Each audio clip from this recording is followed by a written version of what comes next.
The atmospheric regulator in Section 7 had been making a sound like a dying cat for 3 days, and Jack Morrison figured he'd better fix it before someone important noticed. Ganymede Research Outpost was the kind of place where a faulty air recycler could spark a 14-page incident report and a mandatory safety seminar, and Jack had already sat through enough seminars to last him several lifetimes. He hauled his toolkit through the narrow corridor, boots magnetic locking with each step in the reduced gravity. Through the reinforced windows, Jupiter hung massive and indifferent, its bands of rust and cream churning in storms larger than Earth itself. Jack had stopped being impressed by the view after the first month. Now it was just the thing outside while he fixed the things inside. The regulator was tucked behind a maintenance panel near what the official station maps called the diplomatic wing, which was really just 3 rooms they'd hastily cleared out and sterilized when the transmission came through. The transmission, even thinking about it, made Jack's hands slow on his wrench. First confirmed contact with extraterrestrial intelligence, and it had happened on humanity's boring moon base around a gas giant. No dramatic arrival over Earth's major cities, no mysterious signals decoded by brilliant scientists. Just a ship appearing in Jupiter's orbit 3 weeks ago with a single occupant who spoke perfect English and asked politely if she could come inside. The panel came off with a hiss of equalized pressure.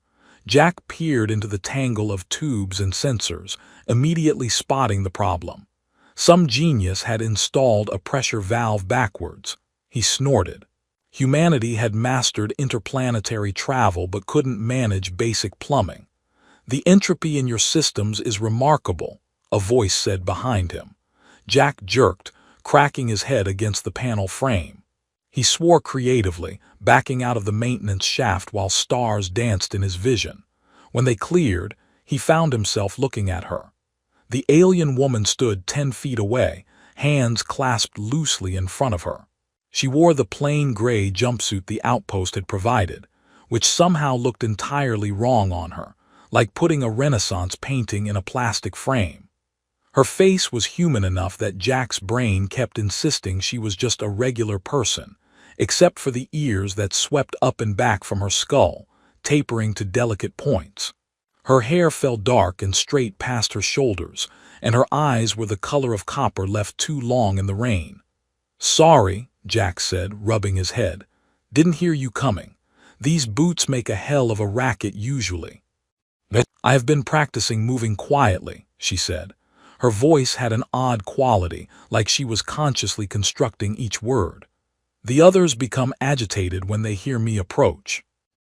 Jack grabbed his wrench from where it had drifted in the low gravity. "Yeah, well, people are jumpy.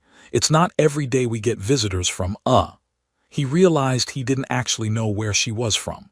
The briefings he'd half listened to had mentioned a star system with too many consonants. "Kelrist," she supplied, "though the designation in your astronomical charts is different. HD 40307G. "Right, that one." Jack turned back to the regulator, feeling awkward.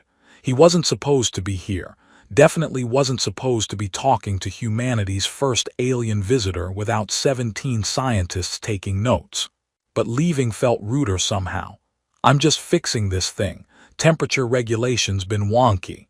I noticed the fluctuation. It drops 0.7 degrees every 43 minutes. That's really specific. I have been in this room for 6 hours and 22 minutes. There is little else to observe." Jack paused, wrench halfway to the valve. He glanced back at her, then around the corridor. It was empty except for them, bare metal and harsh lighting. No chairs, no screens, nothing. Through the window at the corridor's end, he could just see into what they called the observation room.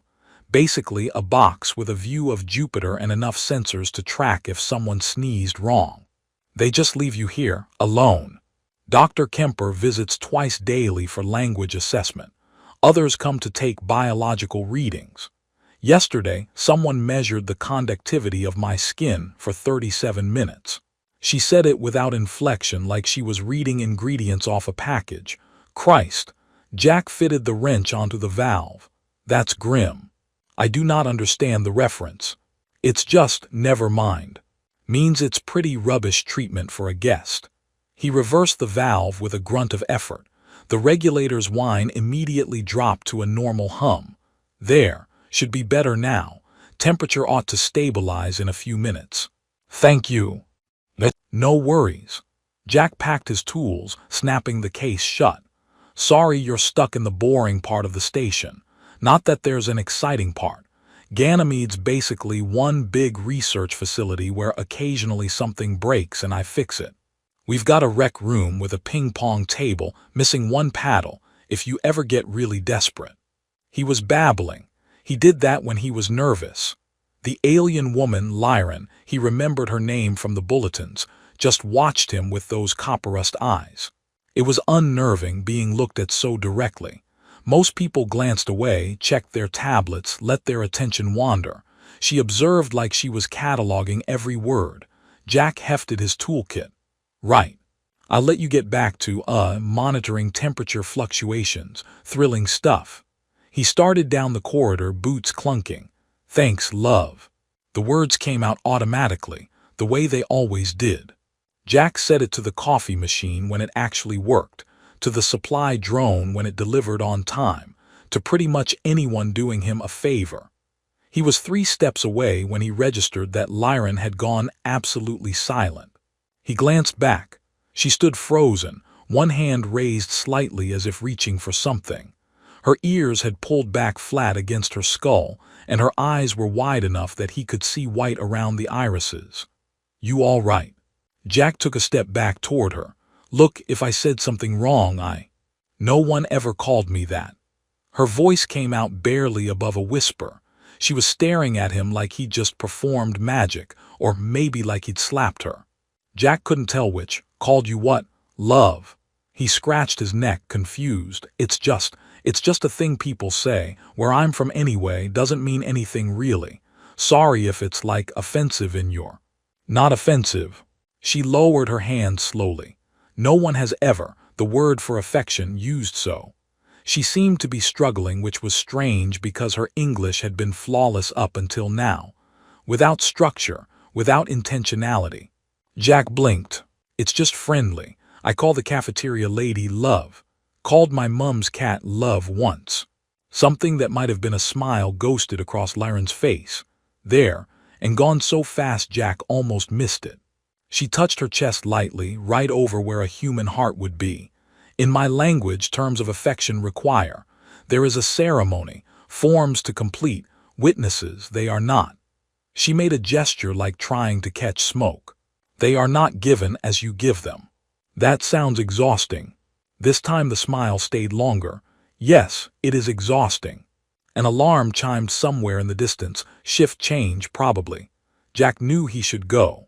His shift had technically ended 20 minutes ago, and staying in the diplomatic wing without clearance was the kind of thing that got you reassigned to checking hull integrity on the outside of the station. I should head out, he said. But hey, if the temperature acts up again or if you need anything else fixed, I don't know, tell someone to call maintenance.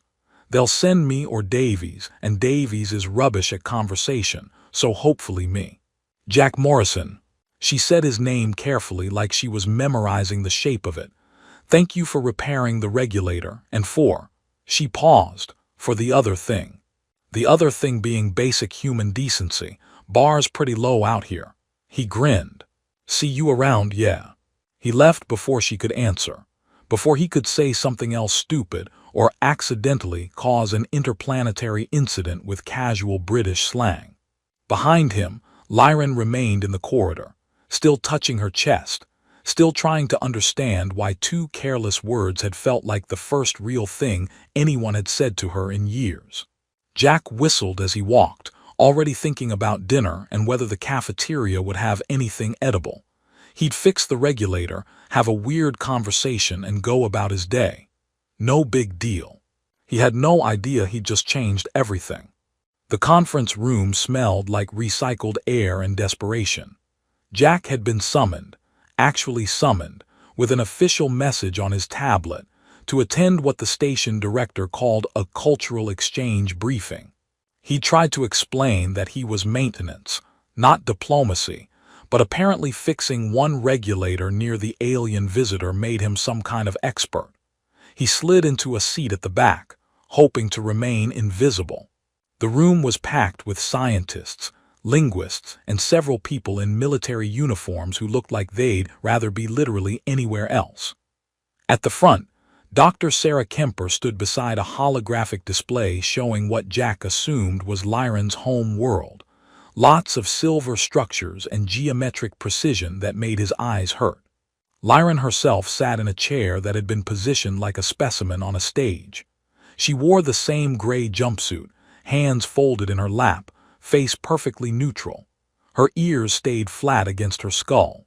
Jack felt a spike of irritation at how they'd arranged everything, like she was here to perform rather than participate.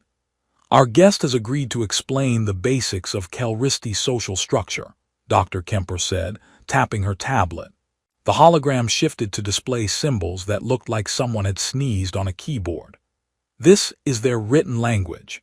Each glyph represents not just a word but an entire contextual framework including speaker intent, social hierarchy, and temporal relevance. A man in a Navy uniform raised his hand. How do you have casual conversation? Seems like it would take forever to say, pass the salt. We do not have casual conversation, Lyran said.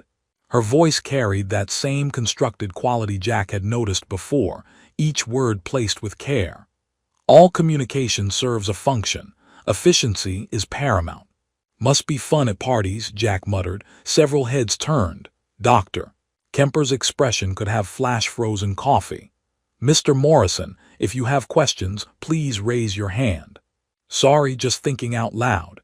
He slouched lower in his seat. Lyran's gaze found him across the room. Something flickered in her copper eyes, recognition maybe, or amusement. Her ears lifted slightly from their flattened position. Dr. Kemper continued. The Kelristi have eliminated what they consider linguistic waste. No idioms, no slang, no emotional inflection without purpose. It's actually quite elegant. It is very lonely, Lyran said quietly. The room went silent. Dr. Kemper blinked. I'm sorry. The elegance, the efficiency. It is also very lonely. Lyran's hands tightened in her lap. You asked me to explain my culture. I am explaining. We perfected communication by removing everything that makes it worth having. One of the military officers leaned forward. Are you saying your entire civilization is? Jack's tablet chose that moment to buzz violently. He grabbed for it, fumbling, and it slipped from his fingers. The low gravity meant it fell slowly, giving him plenty of time to watch it tumble through the air before splashing directly into his coffee cup. He lunged for it, knocking the cup over entirely. Coffee spread across the table in a slow-motion wave, creeping toward the edge in Ganymede's .146G. No. He grabbed a handful of papers from someone's folder, trying to dam the flow. The papers immediately turned to brown mush. This is not happening. Why is this happening? Mr. Morrison, Dr. Kemper's voice could have cut steel. I know, I'm fixing it. He wasn't fixing it. The coffee had reached the edge and was now dripping onto his lap in lazy, inevitable drops. His tablet screen flickered once, displayed a sad little error icon, and died. Oh, come on. I just paid off that tablet. Someone snorted. Then someone else. Within seconds, half the room was struggling not to laugh while Jack sat in a spreading coffee stain, holding soggy papers and a dead tablet, looking like the universe's most incompetent maintenance engineer. The first real laugh came from Lyran. It wasn't a polite chuckle or a diplomatic smile. She threw her head back and laughed, a full-body sound of genuine delight that seemed to surprise her as much as everyone else. Her ears shot straight up, quivering slightly. She pressed one hand to her mouth, but the laughter kept coming, helpless and bright. The entire room stared. Dr. Kemper's tablet slipped from her fingers. Lyran's laughter finally subsided into breathless gasps. I am sorry. That was, she gestured at Jack at the coffee at the general disaster. The tragedy of it, the complete preventable catastrophe. It was, she dissolved into giggles again. Jack grinned despite his soaked trousers. Glad my suffering entertains you. It does very much. She wiped her eyes. In my world, such inefficiency would be corrected immediately. But watching you attempt to stop the liquid with absorbent material that only made the situation worse. She pressed both hands to her mouth. I cannot explain why it is so wonderful. Dr. Kemper found her voice. This is unexpected. In 3 weeks of observation, we've never seen you display this kind of emotional response. You have never spilled coffee in an amusing way. Lyron's smile remained, transforming her entire face. You are all very careful, very correct. No one has been catastrophically clumsy before. One of the scientists cleared his throat. Perhaps we should continue the briefing. Why? Lyron's smile faded slightly. So I can explain more about how my people communicate with perfect clarity but zero warmth. I have done nothing but explain this for weeks. No one listens. She looked at Jack. Except him. He was not supposed to speak to me, yes. But he fixed the temperature regulator and called me love like it meant nothing. Like I was not a specimen to study. Hold on, the military officer said. You spoke with the subject unsupervised. The subject has a name, Jack said, irritation sharpening his voice.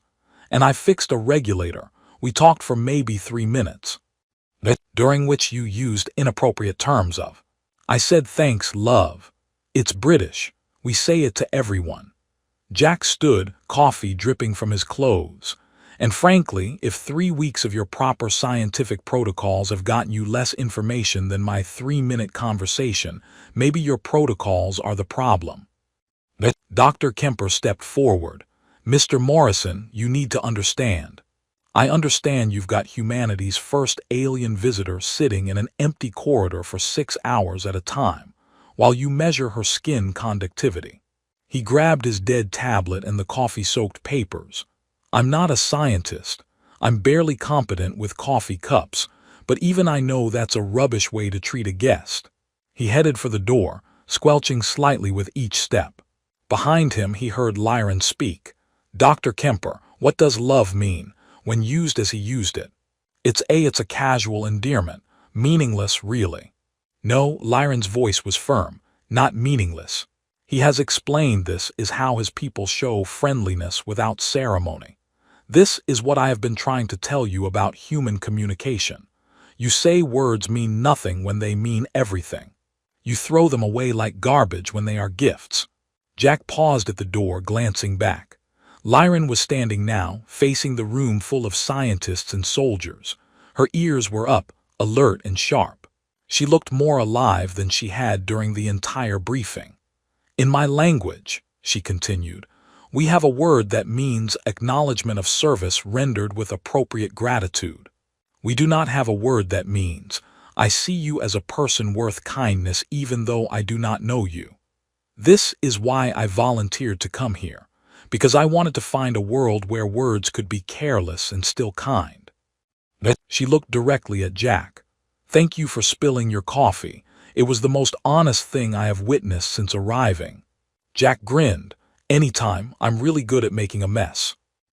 He left then, tracking coffee through the corridor, feeling the weight of 24 confused stares on his back. His shift supervisor was going to murder him. His tablet was dead. His trousers were ruined. But Lyron had laughed, really laughed, and somehow that seemed more important than any diplomatic briefing could ever be. Behind him, the room erupted in urgent discussion. Dr. Kemper was already making notes, recalibrating her entire approach. The military officer was demanding a formal review of contact protocols, and Lyron stood among them, touching her chest where Jack's careless words had landed 3 days ago, wondering what other impossible things humans did without thinking twice.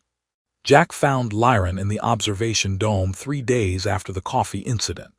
He'd been avoiding the diplomatic wing on his supervisor's extremely pointed advice, but a faulty panel near the dome gave him an excuse. The fact that the panel had been working fine until Jack personally loosened it was between him and his conscience. She stood with her back to the entrance, hands pressed against the reinforced glass. Jupiter filled the view, storm systems churning across its face in bands of amber and rust. The gas giant's reflected light painted her in shades of copper and shadow. "That thing's been spinning for longer than humans have existed," Jack said, setting down his toolkit. "Still can't decide if that's comforting or terrifying." Lyran turned. She'd changed from the gray jumpsuit into something closer to her own clothing, a dark tunic that seemed to shift colors depending on the angle of light. Her ears swiveled toward him, alert and curious. "Jack Morrison, you are not assigned to this sector today. Panel's acting up, thought I'd check it." He moved to the wall, pretending to examine a perfectly functional control interface. "How'd you know my schedule?" "Doctor, Kemper mentioned you were being kept away from me. Something about contaminating the cultural exchange process." Her mouth quirked. I believe she meant it seriously, though it sounds like a disease. "Yeah, well, apparently casual conversation is a biohazard." Jack pulled out a scanner he didn't need. "They give you any grief after the briefing?" "They asked many questions about why I responded to your accident with amusement.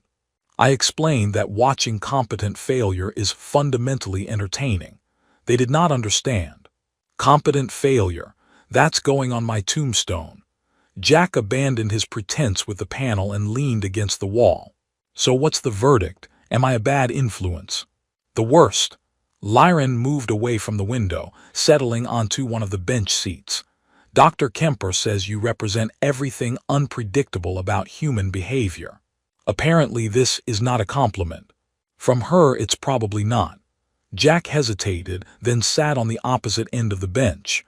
"Look, if I've made things harder for you, you have made things interesting. This is not the same as harder." She tilted her head, studying him. "May I ask you something?" "Sure. Why do humans create words that mean nothing?" Jack blinked. "What?" "Love as you use it. Thanks, mate, buddy." Dr. Kemper showed me a list. "She says these words are empty courtesy, verbal reflexes, but when you said it to me, it did not feel empty." Lyran's ears flattened slightly. "I do not understand the contradiction." "Right," Jack rubbed his neck, buying time. "How did you explain something you'd never thought about?" "Okay, so they're not meaningless, they're just lightweight. Like I can't go around declaring deep, meaningful affection to everyone I meet. That'd be exhausting and weird. But I can toss out a casual thanks, love, and it means, I see you, I appreciate you, we're all right." "This is efficient." "Is it?" Jack laughed. "Pretty sure efficiency was your people's thing. We're just making it up as we go." Lyran was quiet for a moment. Outside, one of Jupiter's moons drifted past, a tiny point of light against the giant's bulk. "On Kelrist, if I wish to express gratitude, I must use the formal gratitude phrase. It requires stating my name, the recipient's name, the specific action being acknowledged, and the degree of obligation incurred. It takes approximately 43 seconds to deliver correctly." "Bloody hell." "Indeed." She smiled slightly. "By the time I finish thanking someone, they have usually left the room. Your way is faster, but also—" She struggled with the words. "Also heavier. The lightness makes it heavy. I do not know how to explain this." "No, I get it. Like how I love you would be weird to say to someone you just met, but cheers, love isn't. The casual version carries less pressure, so it's easier to give. But that doesn't mean it doesn't count." "Yes." Lyran leaned forward. "Exactly, yes. On my world, everything counts so much that nothing counts at all. Every word is a contract. Every conversation is a negotiation. No one ever just—" She waved her hand vaguely. "Just speaks." Jack thought about that. About a world where you couldn't complain about the weather or crack stupid jokes or call someone mate without filing the proper linguistic paperwork. That sounds lonely. It is the loneliest thing in the universe. Lyran said it simply, like stating a fact. "This is why I volunteered to come here. The message we received from your world, the Voyager probe transmission. It was full of music and greetings in hundreds of languages and sounds that served no function. Just noise for the sake of noise. My people found it primitive. I found it beautiful. We put Chuck Berry on that thing. Johnny be good. Jack grinned. Imagine being an alien civilization and that's your first impression of humanity. Some bloke singing about a country boy who could play guitar. I have listened to this song 67 times since arriving. You what? Dr. Kemper gave me access to your music databases for cultural research. Lyron's ears lifted, almost excited. I do not understand most of it. The lyrics frequently contradict themselves. The metaphors make no sense.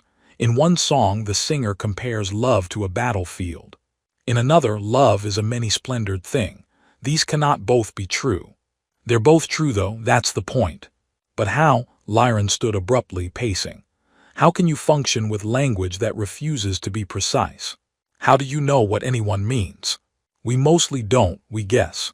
We get it wrong half the time and apologize later. Jack watched her pace, her frustration evident in every sharp movement. It's messy, but the mess is kind of the point. She stopped in front of him. Explain. Can't, not properly, it's like. Jack searched for words.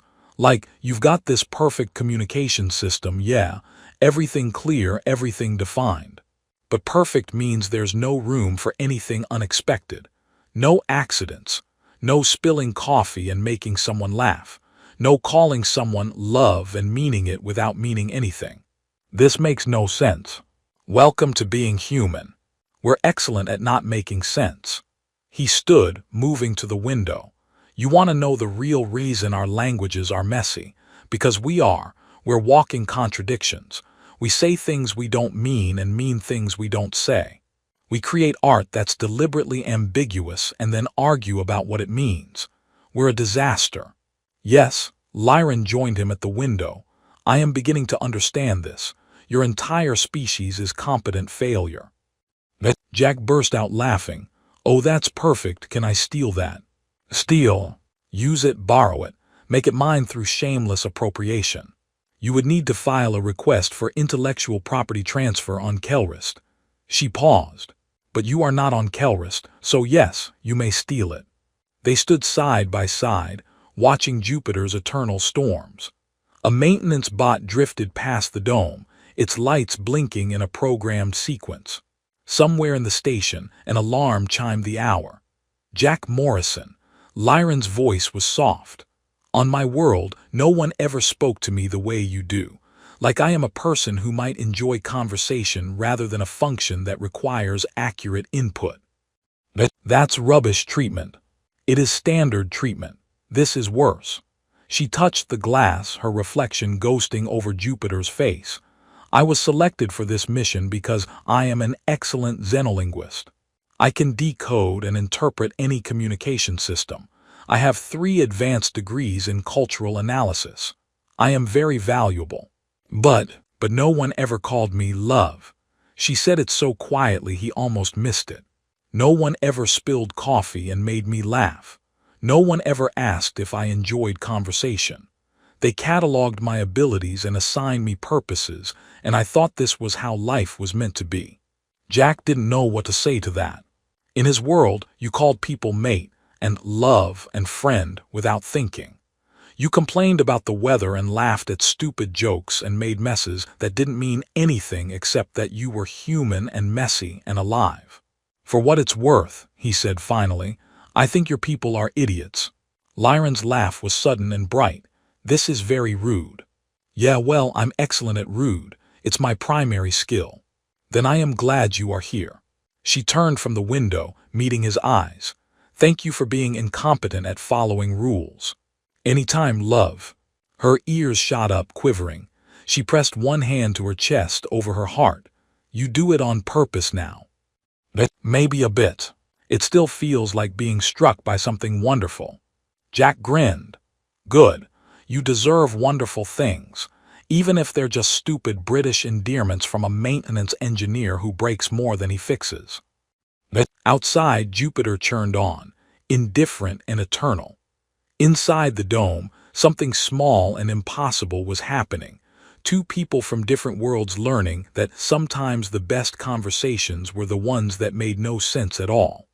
The alarm started at 0300 hours, a shrill screaming that pulled Jack from dreams of Earth and coffee that didn't float. He rolled out of his bunk, pulled on his jumpsuit, and was halfway to the door before his brain caught up with his training. Station alarms meant something had gone catastrophically wrong, and on Ganymede that usually meant hull breach, system failure, or his tablet buzzed with an emergency message. Lockdown Protocol Alpha, all personnel shelter in place. Security threat level red. Security threat, Jack muttered. We're on a moon around Jupiter. What security threat? His door wouldn't open. Emergency locks had engaged, sealing every section independently. Through the small window he could see the corridor lights shifting to red emergency mode. Somewhere distant, boots were running. His tablet buzzed again. This time it was Davies from engineering. Mate, you seeing this? Yeah, what's happening? No idea. Brass are keeping quiet, but I heard someone mention the diplomatic wing. There was a pause. Your alien friend all right? Jack's stomach dropped. He pulled up the station schematic on his tablet, tracking the lockdown sectors. The diplomatic wing was sealed, cut off from the rest of the station. I need to get over there. You're mental. Lockdown means lockdown. Davies, if something's happened to her, then the trained security people will handle it. Your maintenance. Stay put. Jack ended the call. He stared at the door, then at the ventilation grate above his bunk. The ducts were technically large enough for a person if that person was flexible and moderately stupid. Jack was at least one of those things. 20 minutes later, he dropped out of a vent shaft into a storage closet 3 sections over from the diplomatic wing. His knees protested the landing. His shoulders ached from crawling through spaces designed for air rather than idiots, and he'd torn his jumpsuit on something sharp. But he was through the lockdown barrier. The corridors were empty, bathed in red light. Jack moved quickly, keeping low. If security caught him, he'd be shipped back to Earth on the next transport. If they didn't catch him and something had happened to Lyran, he'd never forgive himself for not trying. He found her in the observation dome. She stood at the center of the room, perfectly still, surrounded by 3 security officers with weapons drawn. Not pointed at her exactly, but ready. Dr. Kemper was there too, tablet clutched to her chest, looking terrified. Lyran! Jack burst through the door before his brain could suggest this was a terrible idea. Every weapon swung toward him. Jack threw his hands up. Whoa, easy, I'm maintenance. Morrison. One of the officers' chin, Jack thought his name was, lowered his weapon slightly. How the hell did you get past the lockdown? Vent shafts. Look what's going on. Why are you pointing guns at her? Stand down, Mr. Morrison. The lead officer, a woman named Rodriguez, gestured with her weapon. This is a security matter. Security matter my arse. She's been here 3 weeks without incident. Jack looked at Lyran.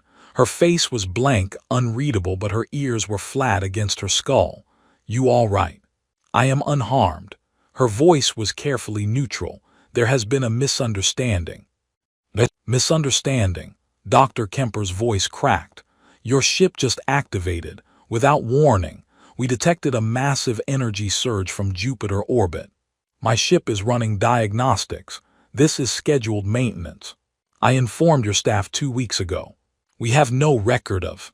I informed them in writing, using the proper forms, following your protocols exactly. Lyran's hands were clenched at her sides. I did everything correctly. And still you assume I am a threat. Rodriguez stepped forward. With respect, an unannounced energy spike from an alien vessel is a worst-case scenario. We have to treat it as. As what in attack? Lyran's laugh was sharp and bitter. If I wished to harm you, I would not announce it with energy signatures. I would simply do it.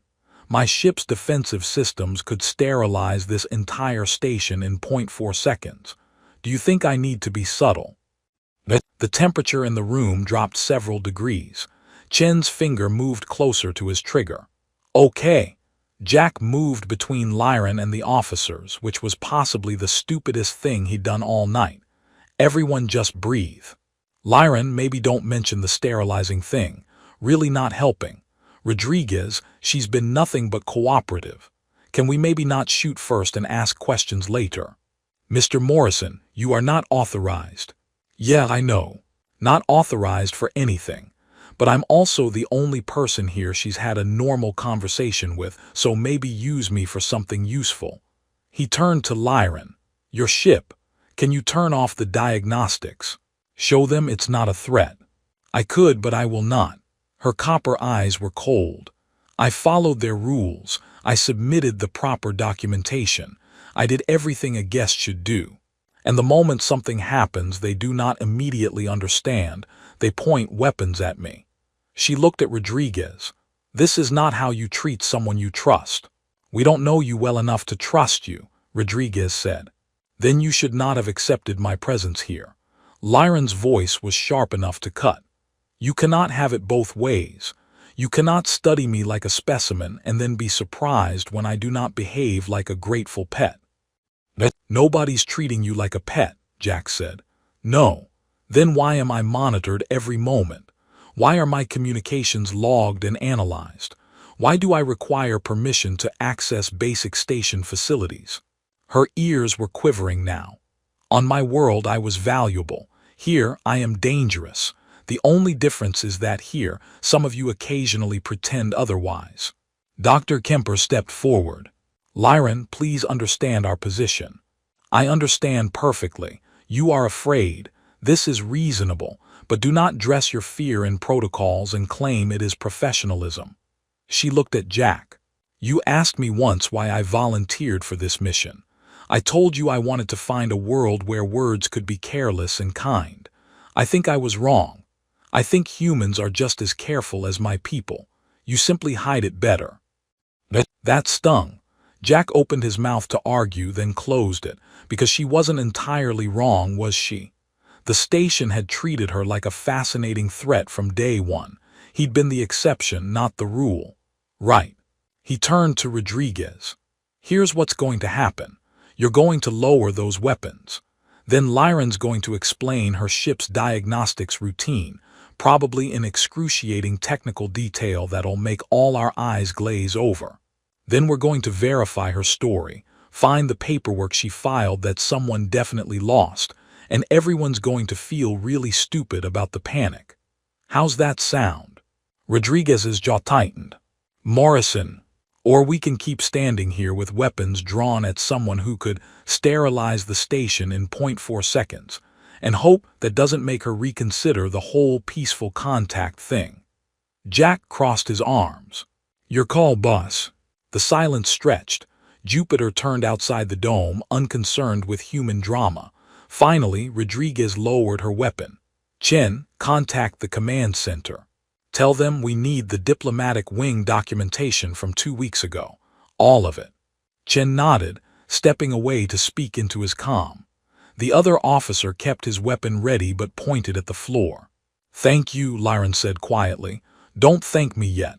If your paperwork doesn't check out. It will. I am very good at paperwork. She looked at Jack. You crawled through ventilation shafts. Seemed like a good idea at the time. To do what? You have no weapons, no authority. You could not have stopped any of this. Yeah, well, couldn't just leave you alone with this lot pointing guns at you. He shrugged, seemed rude. Something shifted in her expression. The coldness melted, replaced by something softer and more dangerous. You are remarkably foolish. It's been mentioned. On my world, there is a word. It translates roughly to one who stands in the path of harm for no logical reason. Her ears lifted slightly. It is not a compliment. Here we call it being a mate, and it's the best compliment there is. Chen returned, tablet in hand. Found it, filed 14 days ago. Complete diagnostic schedule for her vessel. Energy signatures match exactly. He looked embarrassed. Someone filed it in the wrong database, under maintenance requests instead of diplomatic communications. Rodriguez holstered her weapon. Stand down, false alarm. She looked at Lyran. My apologies. This was a failure of our systems, not your protocols. Accepted, Lyron's voice remained cool. Though I note that apologies do not erase the fact that your first response was violence. No, they don't. Rodriguez met her gaze. But they're what I can offer. For what it's worth, I'll be recommending changes to how we handle communication with you. Recommend whatever you wish. I am beginning to think this was a mistake. Lyron turned to the window. I should have stayed home. At least there the loneliness was honest. Jack moved to stand beside her. Hey, this lot are idiots. Doesn't mean everyone is. You crawled through ventilation shafts, she repeated. This is your evidence that humans are not idiots. Fair point, he grinned. But I'm your idiot, that's got to count for something. Her laugh was small and tired, but it was there. Yes, it counts for something. She touched the glass, her reflection pale against Jupiter's storms.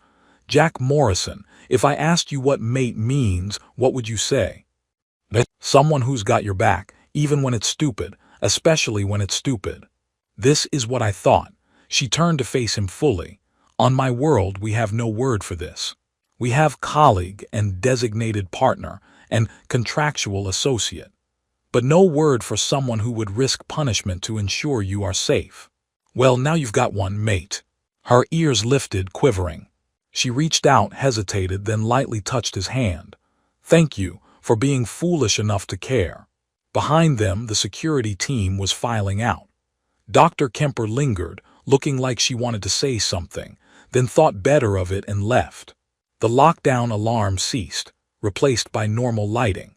And in the observation dome, two people stood watching Jupiter turn, learning that sometimes the best thing you could do for someone was be stupid enough to try. The ship arrived 6 weeks after the lockdown incident, appearing in Jupiter's orbit like a silver knife cutting through space.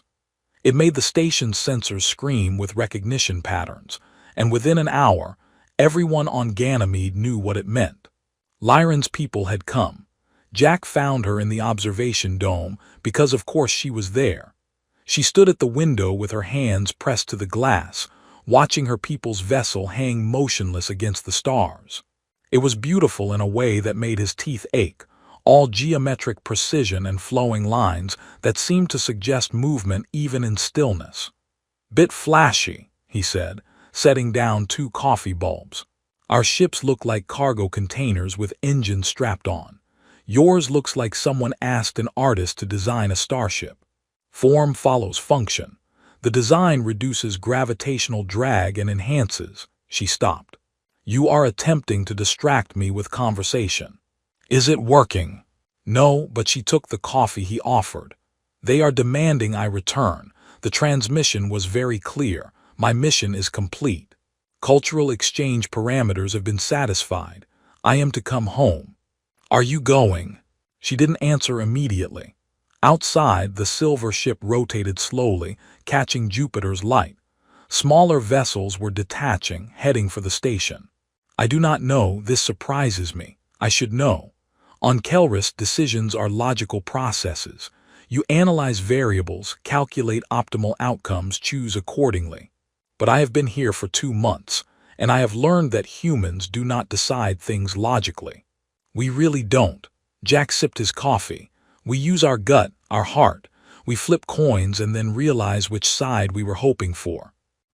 This sounds exhausting. It absolutely is. He moved to stand beside her. What does your gut say? My gut says I am homesick for a home that was never home. My heart says I have learned words here that I cannot translate back into my language, which means I will lose them if I leave. My coin flip says I am an idiot either way. Welcome to being human. We're excellent at impossible choices. Lyron laughed, but it was hollow. Dr. Kemper believes I should return. She says I have provided invaluable data about human-Kelristi interaction patterns. I have fulfilled my purpose. Screw purpose, what do you want? I want, she stopped, her ears flattening. On my world, what I want is irrelevant. There are optimal choices, logical paths, assigned functions. Yeah, but you're not on your world. You're here. With me. Drinking coffee that tastes like recycled sadness and watching a gas giant that doesn't care about anyone's optimal choices. Jack set down his bulb, so I'll ask again, what do you want? I want someone to call me love without filing the proper paperwork first. Her voice cracked. I want to spill coffee and laugh about it. I want to have conversations that mean nothing and everything. I want to be incompetent at things without it being a failure of my function. She turned to face him, and her copper eyes were wet. I want to be a person instead of a purpose. But I do not know if I am allowed to want that. Of course you're allowed. Wanting things is like the most human thing there is. But I am not human. No, you're better. You're someone who chose to be human when you didn't have to be. Jack reached out, hesitated, then gently took her hand. Look, your people are here, they want you back, and maybe you should go. Maybe you've got obligations and responsibilities and all that proper stuff. But if you stay, you'll have me. And Davies, probably, he thinks you're brilliant. And Dr. Kemper, once she pulls her head out of her protocols. And a whole station full of disasters who are learning that maybe treating you like a person is more important than treating you like a specimen. This is not a logical argument. I know, it's an emotional one. Those are the only kind worth making. Lyron's hand tightened on his. If I stay, my people will be disappointed. I will have failed my assigned mission parameters. If you go, I'll be disappointed.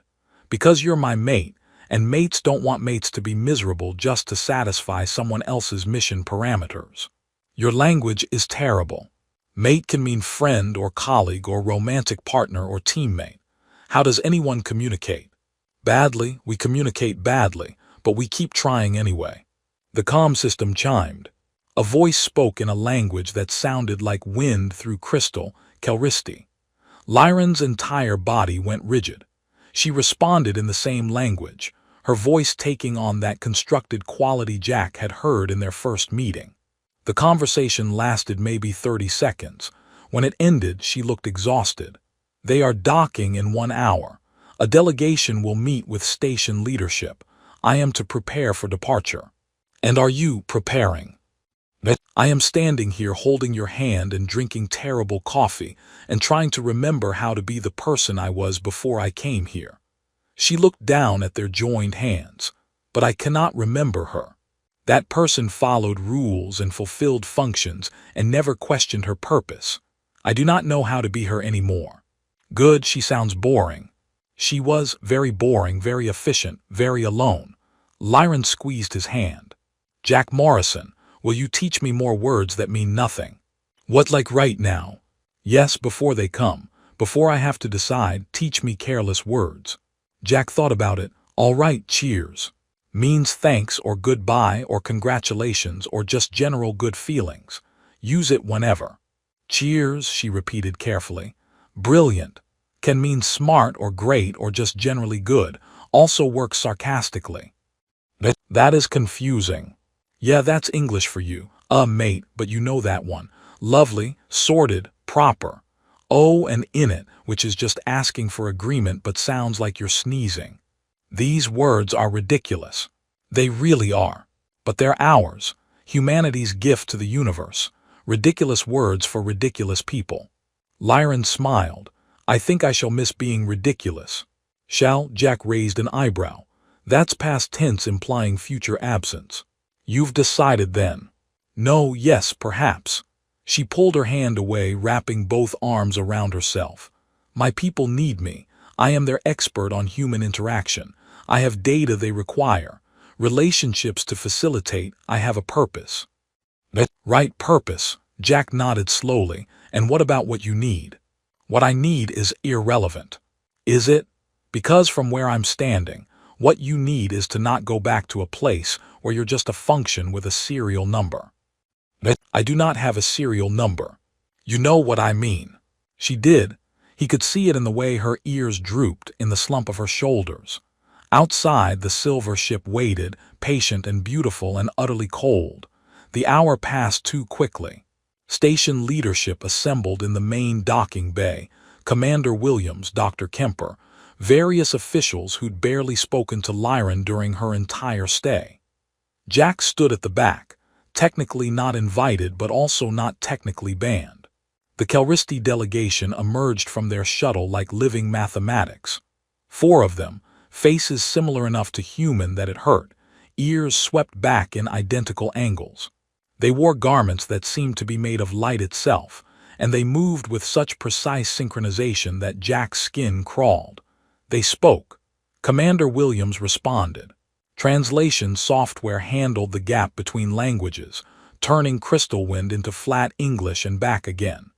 Jack stopped listening to the words and watched Lyran instead. She stood between the 2 groups, perfectly still. Her face was blank. Her ears were flat. She looked exactly like she had that first day Jack had seen her, empty and alone and trying very hard to be nothing but a function. The lead Calristi delegate turned to her. Lyran Queenavith, you have completed your assignment. Cultural data has been transmitted and analyzed. Your presence here is no longer required. We return home. Lyran nodded, understood. You will gather your materials and... No. The word came out quiet but absolute. The delegate's ears twitched. Clarify. No, I will not return. Lyran's voice was stronger now. I have completed the assigned data collection, but I am staying here, as an ambassador. A permanent liaison between our peoples. This was not part of the mission parameters. Then the mission parameters are changing. Lyran stepped forward. You sent me here to understand humans. I have. I understand that they are careless with their words and careful with their hearts. I understand that they create art that means nothing and everything. I understand that they will crawl through ventilation shafts for people they barely know. And I understand that I do not want to go back to a world where none of that exists. The delegate's expression didn't change. Jack wasn't sure if they could change expressions. Emotional compromise has occurred. This invalidates your data. No, this validates it. Lyran's ears lifted. You cannot understand humanity through observation alone. You must experience it, feel it, let it change you. Otherwise, you are just cataloging behaviors without understanding meaning. Meaning is inefficient. Meaning is everything. She looked back at Jack, at Dr. Kemper, at the assembled humans. I was lonely for my entire life and did not know it because we have no word for the specific loneliness of being valued for function rather than self. Here, a maintenance engineer called me love, and I learned that word. I will not unlearn it by going home. Commander Williams cleared his throat. For what it's worth, we'd be happy to have you stay, as an ambassador or whatever you'd like to be. The Calristi delegate conferred with the others in their crystal language. Finally, if you remain, you do so without support from Calrist. You become responsible for yourself. No purpose, no function, no assigned value. Good, Lyran said. I am tired of assigned value. I will create my own. The delegation departed without another word, efficient and precise and utterly unmoved. Their shuttle detached and returned to the silver ship. Within an hour, the ship was gone, leaving nothing but disturbed space and a single Calristi woman who chose to stay. Jack found Lyran back in the observation dome. She was crying silent tears that she wiped away with frustration. Hey, he sat beside her. You all right? No, I just abandoned my entire civilization for coffee and casual endearments. This may be the least logical decision ever made by any being anywhere. Yeah, but how does it feel? She laughed through her tears. Terrifying, wonderful, like I am falling and flying simultaneously. Welcome to freedom. It's rubbish and brilliant in equal measure. He handed her his handkerchief, an actual cloth one his mum had given him. For what it's worth, I think you made the right choice. You are biased. Absolutely, you're my mate. Bias is mandatory. She took the handkerchief, studying it like it was alien technology. Jack Morrison, will you teach me more ridiculous human things? I'll teach you everything, how to make terrible jokes, how to complain about weather, how to say cheers at inappropriate times, the whole disaster. This sounds perfect. She leaned against his shoulder, and he let her, feeling the weight of someone who'd chosen the hard path because it was the true one. Outside, Jupiter turned. Inside, two people sat together in comfortable silence, learning that sometimes the best words were the ones you didn't need to say. And somewhere in the station, Dr. Kemper was already drafting new protocols. Ones that included things like friendship and choice, and the radical idea that maybe treating people like people was the most important protocol of all.